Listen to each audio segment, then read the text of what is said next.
And if anyone needed to know, I too am only in it for the ice cream. There hasn't been any ice cream yet. Nor any Mardi Gras beans, so I clearly haven't done anything too risque. Listen, thanks all for being here today. Isn't this a beautiful Alberta summer day? Under this bright sun and the amazing big blue Alberta sky, which I always say is just big enough to hold all of our dreams. You know, I've spent this weekend like I spent most weekends, out in the community, honoring volunteers and the people who build our community, and it's been amazing. The weather's been great, and I've been in every corner of this city with great people doing special things. But I gotta tell you, this summer, of course, is a summer that none of us are ever gonna forget. And it's particularly poignant for me to be out this year talking to people as they work hard to rebuild our community even stronger. If we think back, 7 weeks ago today, much of our city was underwater. And here we are now, just 7 weeks later, celebrating the community, celebrating the Marda Loop communities, celebrating ourselves as Calgarians, and I think that's pretty amazing. So I've had lots and lots of images burned into my mind this summer, and I'd like to thank you all for giving me some more. And I think I'm going to have some kind of terrifying ones doing the pet pageant. Welcome to my job.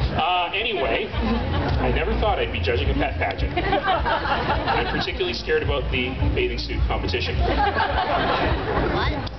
But I've had lots of images in my mind, and some of them have been pretty awful.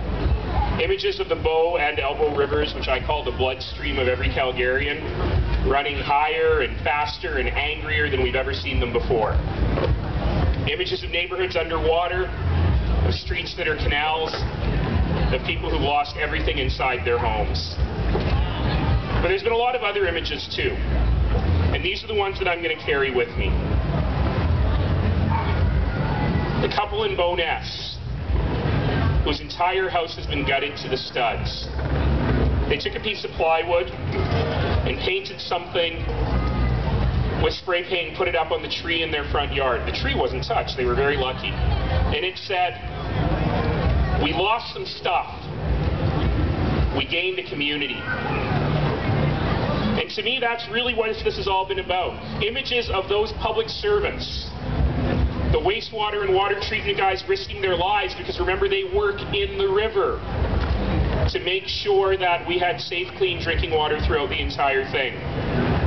The police officers on the 20th hour of their shift, treating elderly citizens with compassion and care and love as they were evacuating them from their homes. All the public servants that we are so blessed to have. I get to go to work every day with 20,000 colleagues. Brian Churchman, by the way, is one of my colleagues. In addition to the great work he does for the Alberta, help me out, arts. The crew, the word crew is what you see in the whole thing. In addition to that, of course, he too is a great public servant, one of my colleagues at the City of Calgary. And I'm blessed to have them. I'm blessed to have great politicians, sure. The two aldermen for this area who are both incredible, hard-working, and both of whom were deeply, deeply impacted by the flood. And they're both here today, Alderman John Marr and Alderman Brian Pinkcott. I'm blessed to have them both as colleagues. Thank you both. But more important than that, more important than all the public servants, whether they're politicians or the garbage men, I think they have fancier titles now, I still call them garbage men, who worked 18-hour shifts going up and down the streets of neighborhoods to try and bring a bit of normalcy back. But you know what?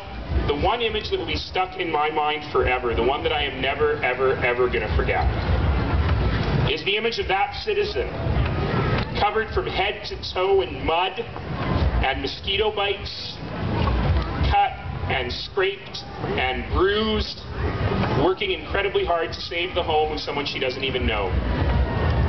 I've heard that story hundreds and thousands of times. People who say to me, "Mayor, my neighborhood was fine, my basement is dry," but I was affected by the flood because my neighbors were affected by the flood.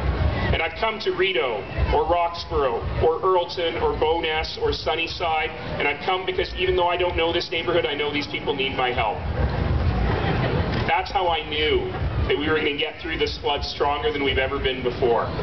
Because we have people, every single one of us, who's understand that we can use our own two hands, our own hearts, our own minds, to make the community better for others. So my few words are almost up. I think I've talked for about 5 seconds, right? Maybe 15. But I want to give you guys some homework. Are you ready for some homework? And for the kids here, I am sorry that but school is starting soon, and I'm giving you some summer homework. It's good homework, though. The homework is, for the rest of this year, I want you to go out. I want you to eat. I want you to drink. I want you to shop. I want you to spend money. And I'm particularly doing it in those flood-impacted neighborhoods. We have to make sure that not one small business goes under as a result of these floods, and we have the power to do that.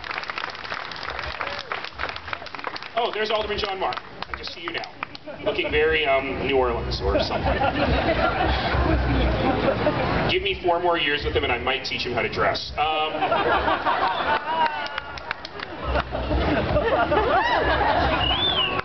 And he does it at council meetings too. The other thing I want you to do is make sure that we are looking after our neighbors, because yesterday I was at an event, and when they introduced me, they said the cleanup is just about complete.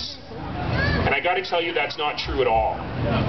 Our streets are clean, the garbage is off, but there's a lot of work to do. There's years of work to do, and particularly there's lots of work to do for our neighbors. There's a lot of our neighbors who are not back in their homes at all. There are a lot of our neighbors who are back in their homes, but they're like camping indoors. They're in their houses, but there's nothing else there. The houses have been stripped down to the studs. And we got to look after these folks.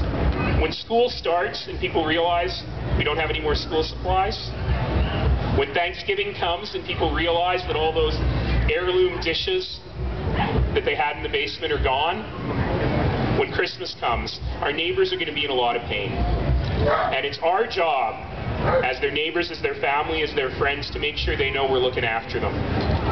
To make sure that we're there for them, that we're offering to host that Thanksgiving dinner, that we're taking their kids to school on the first couple of days. That's what makes community. That's what really, really matters. And all of us have the power to make that change. And I hope all of us will accept that homework. Are you ready for that? All right. Let's look at some pets and evening gowns. Thank you.